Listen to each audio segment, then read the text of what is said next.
Buenos días, buenas tardes, buenas noches, dependiendo de la hora en la que nos estén escuchando. Bienvenidos a otro programa más aquí en Grado Cero. Pues hoy tenemos el gran placer, ya habíamos podido platicar con él en otra ocasión, pero hoy vamos a poder platicar más a fondo, de poder platicar con el doctor José Ramón Ubieto Pardo. Él es psicólogo clínico, es psicoanalista, es miembro de la Escuela Lacaniana de Psicoanálisis, así como de la Asociación Mundial de Psicoanálisis. Es profesor en la Universidad de Cataluña y ha sido un pensador, un escritor que ha estado realizando muchas obras muy interesantes, en particular sobre la cuestión de la salud mental, la familia y el trabajo, la cuestión que se puede hacer en red. Buenos días, buenas tardes allá en España, doctor José Ramón Ubieto, ¿cómo está? Hola, buenas tardes. Muy bien, Alfonso. Pues yo quisiera empezar primero para que la gente que lo esté escuchando entienda cuál sería, por qué elegir, porque muchas personas critican muy fuertemente el trabajo de Lacan, hay otros que lo celebran, no hay otros que lo critican. ¿Por qué podría seguir siendo válido trabajar con Lacan? Bueno, Lacan es un psicoanalista que, a diferencia quizá de otros que se recluyeron en su consultorio, que se ocuparon de manera muy exclusiva de los asuntos específicamente clínicos, Lacan dedicó buena parte de su enseñanza a revisar la obra de Freud, por supuesto, a ampliarla y a superarla en algunos asuntos. Se dedicó evidentemente a la clínica, pero también estuvo muy atento a los síntomas contemporáneos, a todas aquellas cosas que en su momento iban haciendo eco en la sociedad, en la comunidad, y él estaba muy atento a eso. Por ejemplo, en mayo del 68, él era entonces enseñante en la universidad, en el departamento de psicoanálisis y en los cursos que él daba, y él se dirigió varias veces a los universitarios del mayo del 68 para, por un lado, dar valor al movimiento que ellos estaban haciendo, pero también para advertirles, por ejemplo, de que ese movimiento revolucionario podría tener también otros efectos, quizá no deseados, ¿no?, de instaurar a nuevos amos, nuevas formas de servidumbre, ¿no? Lo hizo también, por ejemplo, con los gadgets, ya en los años 70, ¿no? Unos años más tarde, él habló de los gadgets, algo impensable en ese momento. El gadget más sofisticado que había era la televisión. No existían las computadoras, no existían los iPads ni nada de lo que ahora tenemos, pero él ya se dio cuenta de que eso iba a tener una importancia considerable en el futuro, en nuestras vidas, en nuestras maneras de gozar, en nuestras maneras de conectar, de vincularnos, ¿no? Por tanto, habló también del racismo, un tema muy de actualidad. Él tiene algunas ideas y algunas tesis muy importantes sobre el racismo, por supuesto, sobre la sexualidad femenina. Anticipó muchas cosas que ahora vemos en todas las discusiones que tenemos sobre el papel de la mujer, sobre las formas que lo femenino toma en nuestro mundo. Es decir, que es un pensador que sigue siendo actual porque planteó temas que todavía hoy siguen siendo temas de debate. Para aquellos que hemos ido siguiendo su trabajo, ¿no? Es claro que usted ha escrito varias cuestiones sobre el psicoanálisis, pero también usted es de los primeros, por lo menos que yo conozco, que he leído, de los primeros psicólogos y psicoanalistas que empiezan a trabajar con la cuestión de las redes sociales. Desde el 2002 usted ya estaba haciendo trabajos, desde hace 20 años, no es por dar la pedrada, ¿no? Pero desde hace 20 años usted ya estaba ya trabajando con redes sociales. ¿Qué detectó usted? O sea, ¿cuál es su impresión de lo que usted lo involucró hace 20 años y lo que usted ve hoy con las redes?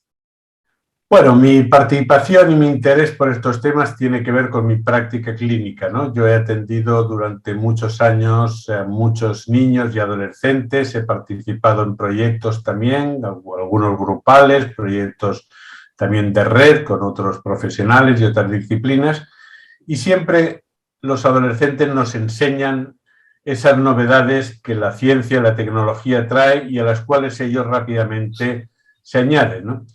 Y para poder trabajar con ellos hay que interesarse un poco en esas cosas. Uno no puede estar, digamos, al margen o de espaldas aquello que concentra su atención y su deseo, ¿no? Por tanto, para mí fue casi natural interesarme por eso que se interesaban mis pacientes jóvenes, ¿no? Y eso me fue dando también un poco una pista y una orientación sobre la función que cumplían, que no solo era, por supuesto, asuntos relacionados con el entretenimiento, con el ocio, ¿no? A veces, como se dice, con perder el tiempo, sino me fui dando cuenta de que había algo de la atención que se focalizaba ahí, algo del deseo, también de la creación, incluso de la invención y de la función simbólica que muchos de esos juegos, por ejemplo, los videojuegos, venían a sustituir lo que habían sido para nosotros los cuentos infantiles o otro tipo de juegos más presenciales, porque la virtualidad no tenía el papel que tiene para las generaciones más jóvenes. Ese trabajo en red usted también lo ve muy ligado a la cuestión de los servicios sociales. No sé si sea igual en España, aquí en México, pero aquí los servicios sociales son muy precarios, ¿no? Inclusive en términos de materia prima, con qué trabajar, ¿no? Insumos, con qué trabajar, pues son muy precarios. Pero usted ya observaba que la red podría servir para acelerar y para hacer más benéficos los trabajos de servicios sociales. Sí, yo trabajé durante un tiempo, ahora ya no estoy en esa institución, pero durante mucho tiempo trabajé en el Ayuntamiento de Barcelona, en una zona donde había muchas situaciones de precariedad social, familias con muchas dificultades, a veces ligadas a inmigración forzada, otras a la violencia, al trastorno mental, a diferentes problemas de inserción laboral, etcétera. Y rápidamente uno se da cuenta cuando tiene que abordar ese conjunto de fenómenos que es muy difícil que un profesional, una disciplina o incluso un servicio, una institución pueda abordarlos, que son problemáticas que desbordan por completo el ámbito educativo, el ámbito de salud, el ámbito de salud mental o el ámbito social, que es necesario establecer algún tipo de plataforma de trabajo, algún tipo de encuentro de manera sostenida y regular para poder dar respuestas, porque finalmente en nuestra época lo que viene al lugar de ese otro sólido, de ese otro que correspondía al régimen del patriarcado y que estaba encarnado por el padre, pero también por los políticos, los maestros y otros, lo que viene al lugar es la red. La red es la figura actual del otro, es lo que da forma, da cuerpo, es el interlocutor para todas estas situaciones. Por tanto, la red cada vez devenía como algo insustituible y necesario para abordar problemáticas que, ya digo, iban mucho más allá de una dimensión, sea clínica, o sea educativa, o sea social.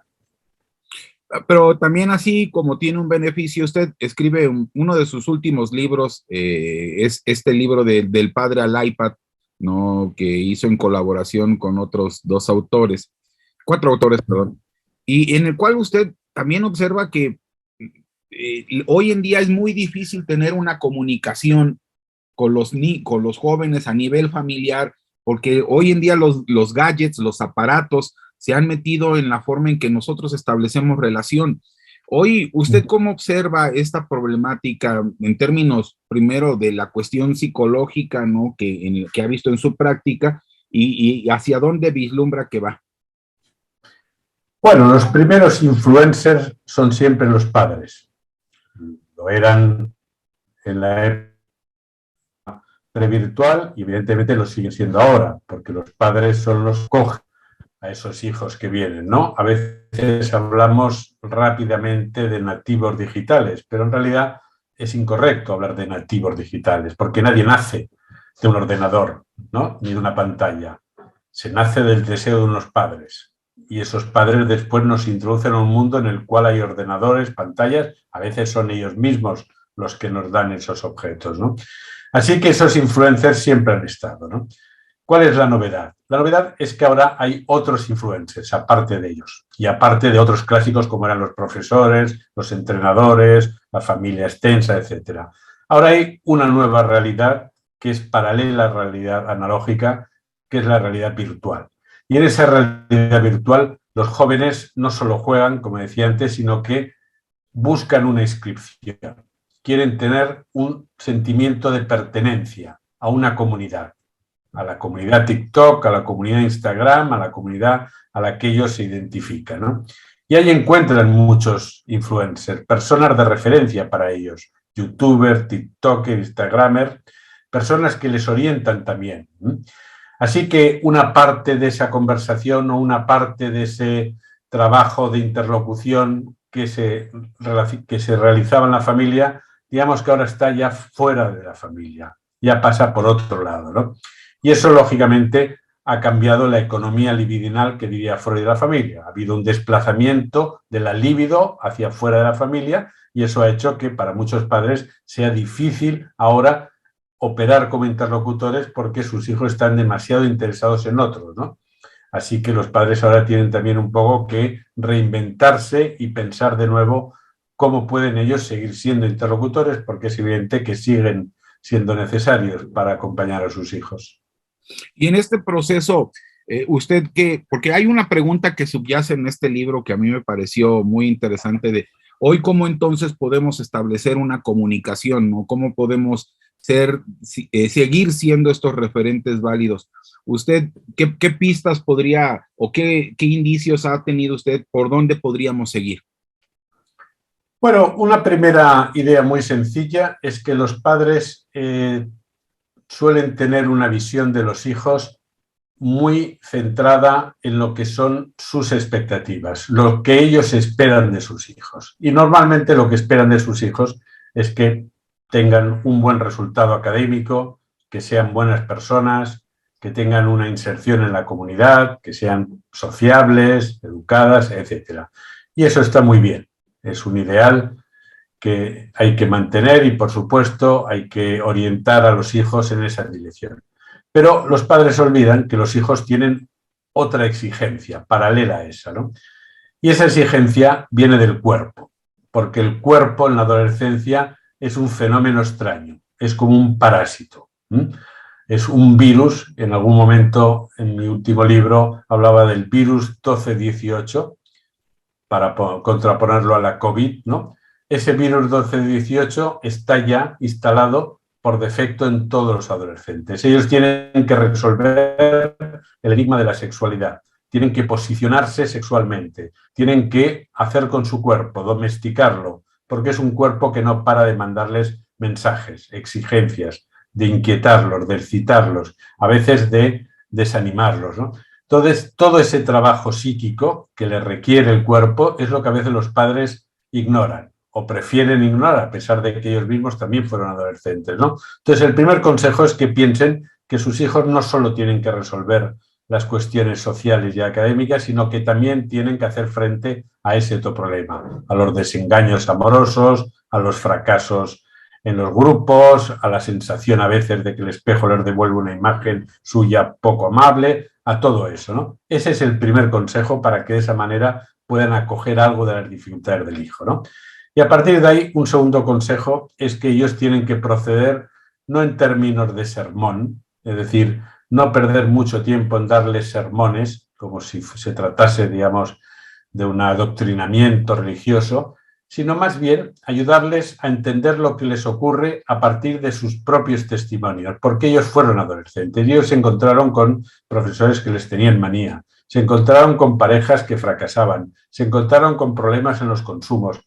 Todo eso que les pasa a los hijos, de una manera u otra, evidentemente de maneras distintas, pero ya las encontraron ellos. Darles testimonio de cómo ellos abordaron eso, de cómo ellos lo superaron con más o menos éxito, es una buena manera de transmitir a los hijos que esas problemáticas son problemáticas que pasan y que uno las puede resolver. En otro de sus libros, este libro de niños y niñas hiper, ¿no? Usted comenta algo que a lo mejor es muy difícil, bueno, yo por lo menos como padre lo veo muy difícil todavía de entender y de hacerlo parte de mi vida cotidiana, que hoy las infancias, la adolescencia, son infancias hipersexualizadas, ¿no? Hiperconectadas, tienen inclusive otras formas de poder entender la realidad, que a lo mejor es muy distinto que los de las generaciones pasadas. Esta idea de lo hipersexual y lo hiperconectado, muchas personas inclusive le tienen miedo, ¿no? A que los niños se acerquen a ellos. ¿Usted cómo observa este problema de la hipersexualización y la hiperconexión?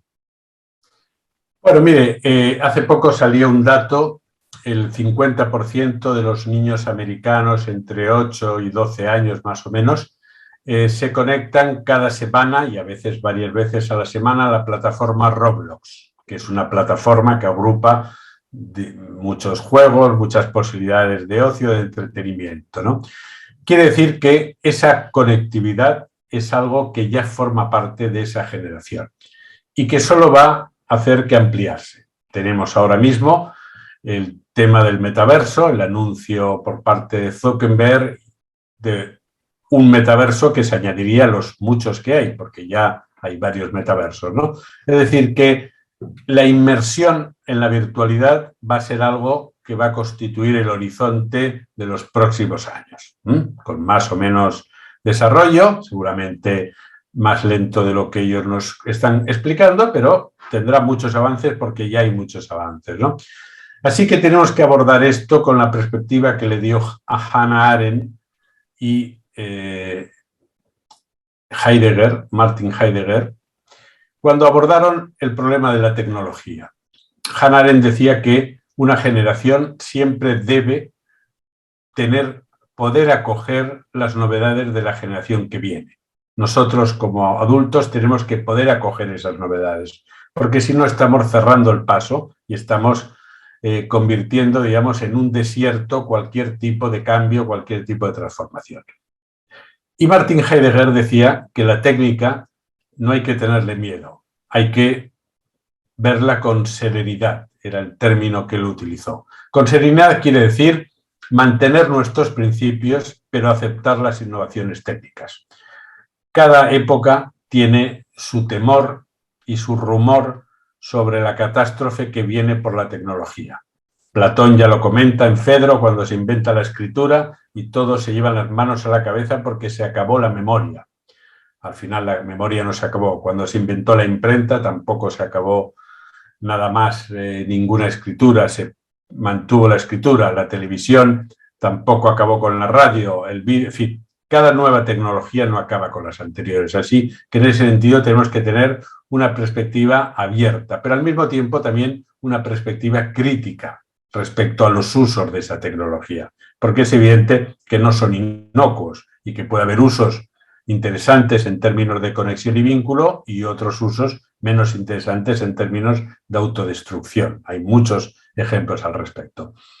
La hipersexualización, bueno, sería difícil que lo sexual estuviera al margen de toda esa lógica, ¿no? Una tercera parte de toda la información que fluye por Internet tiene que ver con el sexo, ¿no? Así que, ¿cómo no va a estar ahí? En TikTok y en multitud de plataformas a los que los niños y jóvenes participan, hay miles y miles y miles de vídeos porno, ¿no? Por lo tanto, la hipersexualización es una consecuencia también de ese empuje que tenemos todos ahora a lo hiper, al exceso, a la intensidad, ¿no? Queremos que los niños ya rápidamente pasen de la niñez a la adultez, ¿no? Vestimos a las niñas a veces las maquillamos como si fueran muñecas que a veces incluso tienen un aspecto de muñecas sexuales, ¿no? Esa hipersexualización es la intrusión del mundo adulto en la infancia sin el tiempo para comprender que necesitan los niños, ¿no? Hemos un poco eliminado ese intervalo, ese momento necesario para que ellos vayan adentrándose y lo hemos acelerado. Es una consecuencia de la aceleración. Y en este contexto, tal vez una de las preguntas que muchas personas se hacen, ¿no está esto robándoles infancia? ¿O bueno, tenemos que entender que se cambió ya el concepto de infancia? Por supuesto, el concepto de infancia es un concepto histórico, ¿no? Va cambiando con las épocas. Los niños de Freud, evidentemente, no son los niños del siglo XXI, ¿no? Robar la infancia quiere decir que estamos precipitando los tiempos. Por ejemplo, hay un fenómeno muy actual, es el fenómeno trans, un fenómeno muy polémico además, porque es un fenómeno que es muy interesante porque nos muestra también los signos de cambios de la época. Vivimos en una época trans. Trans quiere decir, para decirlo de una manera general, una época en la cual transitamos de modelos clásicos, de modelos binarios, de modelos antiguos, de modelos patriarcales, a otros modelos mucho más abiertos, mucho más diversos. Y eso lo escuchamos hoy en la clínica. Hay muchos adolescentes, chicos y chicas, que manifiestan su duda sobre la orientación sexual, porque han tenido algún contacto sexual con personas de su mismo sexo y también de sexo contrario. En los dos han estado cómodos y entonces no saben bien cuál será finalmente su orientación sexual. Es un fenómeno muy actual y no implica por sí mismo ninguna patología. Es un fenómeno de iniciación que se permite, digamos que es posible, precisamente porque vivimos en un mundo trans, en el cual se puede transitar de un género a otro, se puede transitar de una experiencia a otra, ¿no? ¿Cuál es el problema? El problema no es ese, que se pueda transitar, que haya una cierta fluidez. Ese no es el problema. El problema es que queramos aplicar criterios de adultos a los niños. Que, por ejemplo, consideremos que los mismos criterios que pueden servir para un adulto de 40 años que ha decidido hacer un tránsito, por ejemplo, lo queramos aplicar a un niño de 14, porque hay una diferencia fundamental. Y es que la persona de 40 años ya ha concluido, ya tiene una experiencia, ya tiene un recorrido. Pero la persona de 14 años está construyendo todo eso. Y por tanto, obligarle o empujarle o animarle a concluir antes de tiempo, eso sí que es una manera de robarles la infancia, ¿no? Esa es una manera de no darles el tiempo. Freud hablaba mucho de la latencia, el periodo de latencia, el periodo necesario para comprender si uno quiere lo que desea. Porque es posible que un chico de repente, una chica, piense que sería bonito ser un chico, que la vida le sería más cómoda siendo un chico. Lo piensan muchas chicas adolescentes cuando se encuentran a veces en situaciones complicadas. Pero comprender si uno quiere eso que ha deseado o eso que ha imaginado, requiere un tiempo, porque si no pasa lo que ya ha ocurrido. Chicas que han transitado a chicos y al cabo de unos pocos años se han arrepentido porque ahora desearían ser madres, desearían tener un cuerpo de mujer y no lo pueden hacer porque ya han hecho un tránsito en el cuerpo que no les va a permitir la vuelta atrás. Posteriormente usted escribe, ahora consecuencia del COVID, este libro del mundo post-COVID, y ahí se da un fenómeno muy interesante porque si bien la familia físicamente estaba cerca, porque todo el mundo estaba resguardado en sus casas, también estaban muy separados, ¿no? Es decir, los niños en sus clases en internet o con sus amigos, inclusive hasta la forma de interacción de la amistad entre los adolescentes cambió. Antes uno salía a jugar con los chamacos en la calle o salía a participar con ellos, y hoy es por Zoom o por las plataformas de Xbox o de PlayStation. O sea, hoy pareciera ser que ya estamos en un tránsito a otras formas de establecer relaciones interpersonales.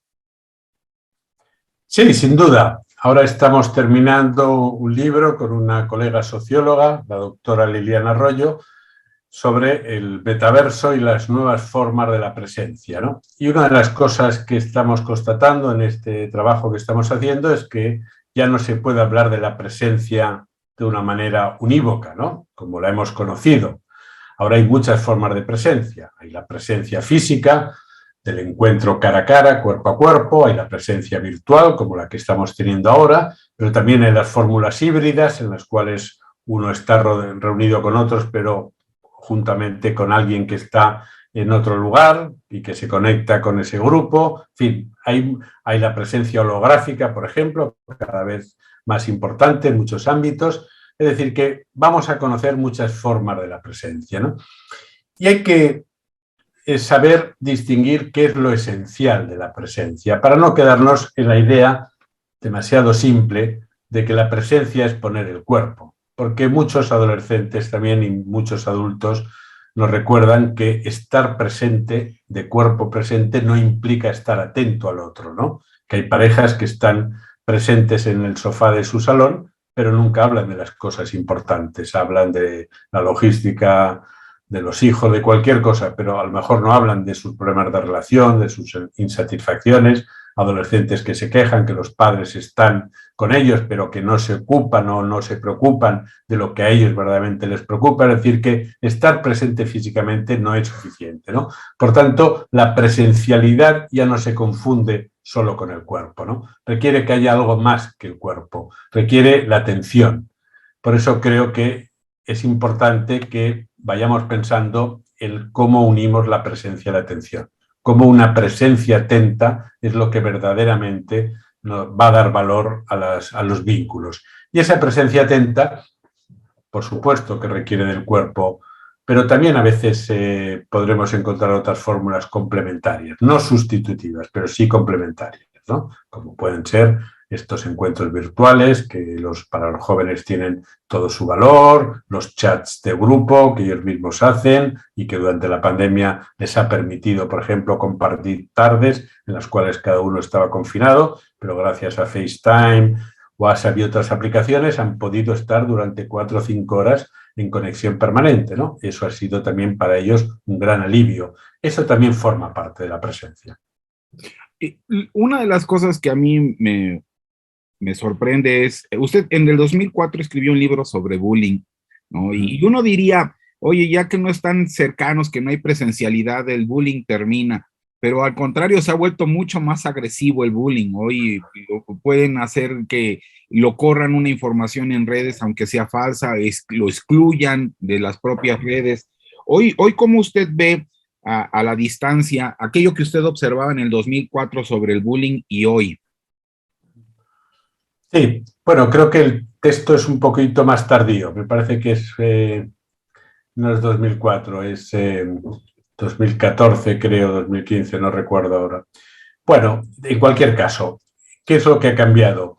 Bueno, ha cambiado que toda esta presión de lo hiper, ¿no? Este contexto social en el cual de cada uno se espera la excelencia, que cada uno sea, aunque sea un niño, pero sea intenso en sus resultados, en sus performances, ¿no? En su manera de vestir, en todo esto, esta presión social, este ideal de goza al máximo, de goza con intensidad, eso al final termina haciendo a cada uno muy responsable de sus resultados, ¿no? Cada uno es un poco el único casi responsable de lo que le pasa, ¿no?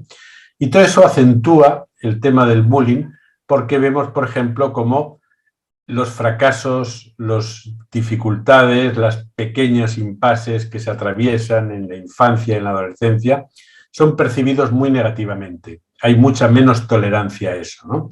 Un niño, por ejemplo, que esté un poco gordito es automáticamente marcado como alguien que está fuera del canon de la belleza, ¿no? Fuera de lo que debería ser. No es atlético, por tanto no hace deporte, no viste como debe ser. Esa exigencia hace que cuando se detecta a alguien que no cumple con esos cánones es mucho más susceptible entonces de convertirse en un chivo expiatorio, ¿no? Y el bullying finalmente es una falsa solución, como nosotros decimos en el subtítulo de ese libro, es una falsa solución porque lo que pretende es que uno quede con su cuerpo libre y que otro cargue, digamos, con las miserias de todos, ¿no? Se localiza un chivo expiatorio para que sea el gordito, el autista, la despistada, la que lleva gafas o quien sea, la que acumule, digamos, todos los pecados de la tribu y que todos los demás queden libres, ¿no? Entonces, esa idea de la individualidad máxima y de la dificultad para tolerar las dificultades ha hecho que el bullying sea una respuesta mucho más frecuente. Y, por supuesto, además, podríamos añadir que las redes sociales han amplificado también, han viralizado todo ese efecto de humillación, de atentado contra lo subjetivo. El bullying es, en realidad, una acción muy moralizante. Es una acción muy moralizante porque es el mensaje de que todos deberíamos ser iguales y que aquel que no se ajuste a las pautas establecidas merece, digamos, ser eliminado de la tribu. Antes, ante el bullying, pues estaba la escuela, ¿no? El espacio físico de la escuela y de la autoridad de escolar que podría ayudar a controlar o a guiar hoy a los jóvenes que entraban en este proceso de bullying. Hoy con estas redes, el espacio de la escuela debe de ampliarse, doctor. O sea, hoy debemos de entender que se va a hacer mucho más amplio o lo debemos de pensar como que debe de haber otro tipo de autoridades, de personas que vigilen ese espacio. Bueno, el ciberbullying en realidad es un fenómeno que a veces se sobrevalora porque no nos damos cuenta de que el ciberbullying es la extensión del bullying por otros medios. Pero primero tiene que haber el bullying, es decir, un niño que no es acosado en vivo y en directo, para decirlo así, que no siente el acoso directo, no podrá ser acosado virtualmente. Quiero decir, podrá ser acosado, pero tendrá poco efecto. Que alguien desde la otra punta del mundo nos insulte o nos esté enviando constantemente mensajes ofensivos, si no lo conocemos, si no tenemos un vínculo, si al día siguiente no nos vamos a encontrar con él, lo podemos ignorar muy fácilmente. El problema es encontrarte con él al día siguiente, ¿no? Por eso el ciberbullying en realidad no es pensable sin el bullying, ¿no? ¿Cómo establecer una autoridad allá? Bien, la mejor autoridad es la que la propia palabra indica. Autorictas, autoridad viene de autorictas, que es una palabra distinta de potestas, ¿no? Potestas es lo que define el poder. Poder es lo que uno tiene por los atributos que tiene. Si tiene dinero, si tiene poder, si tiene mando, si tiene un arma, todo eso te da atributos que puede implicar coaccionar al otro. Pero el autorictas viene de autor, que quiere decir aquel capaz de resolver, de inventar o de crear soluciones. Entonces la autoridad de los adultos no vendrá del poder, no vendrá de la coacción. La autoridad de los adultos vendrá de la capacidad de resolver asuntos. Un padre con autoridad no es el padre que grita, el padre que impone. Es el padre que es capaz de encontrar soluciones para los problemas que tienen sus hijos, ¿no? Sea un embarazo adolescente, sea un fracaso escolar, sea problemas de consumo, sea un problema de bullying. Aquel que es capaz, digamos, de dar testimonio y de dar ayudas reales, efectivas, ¿no? Así que esa autoridad en las redes es una autoridad que no vendrá de las redes mismas, vendrá de la realidad presencial, vendrá de los propios padres, son ellos los que pueden orientar a esos muchachos. Que luego puedan equivocarse en algún momento determinado, bueno, eso es lógico en la adolescencia, pero si tienen claros algunos asuntos y si saben a dónde acudir, probablemente esos errores ellos mismos los podrán corregir. Doctor, pues para terminar, porque imagino tiene una agenda muy ocupada, yo sé que usted es muy trabajador y no deja la pluma. ¿En qué anda trabajando? ¿Qué podemos esperar de usted en estos próximos meses? Bueno, pues ahora estamos trabajando, como le decía, con la doctora Arroyo, que es profesora socióloga, profesora de SADE, una escuela de negocios aquí en Barcelona. Estamos trabajando en explorar estas nuevas formas de la presencia, a partir del fenómeno del metaverso, que es un fenómeno muy de actualidad y que nos implica muchos cambios, anuncia muchos cambios, ya veremos cuántos se realizarán, pero está claro que es una puerta de entrada a nuevas realidades, ¿no? Y nos interesa a nosotros no tanto el lado negocio, el lado técnico, el metaverso, que no es nuestro asunto, pero sí cómo eso cambiará la presencia, que de hecho ya está sucediendo, cómo lo virtual cambiará las formas de la presencia y cómo eso afectará a la educación, afectará a la sexualidad, afectará a la cura, a la práctica clínica, afectará a los ámbitos sociales, etcétera, ¿no? Explorar esos temas me parece que son interesantes porque van a definir seguramente los próximos 10 años. Pues doctor Ubieto, ha sido un placer platicar con usted. Muchas gracias. A usted, Alfonso.